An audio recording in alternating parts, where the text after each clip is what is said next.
சித்தல் கதி வலமிடமாய் நின்ற மதிரவியை மாறி விலகாதடியினிற்பின்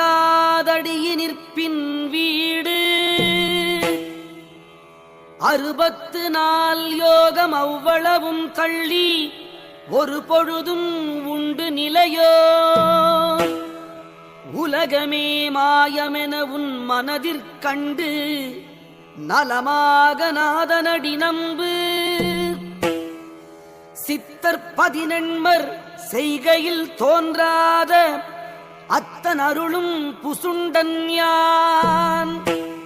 சொன்னேன் அறிந்து சுகமாய் உலகோருக்கு எந்நாளும் வாழ்கவென்றேயான் கண்ணுள் மணியாகிக் காரணமாய் நின்றான்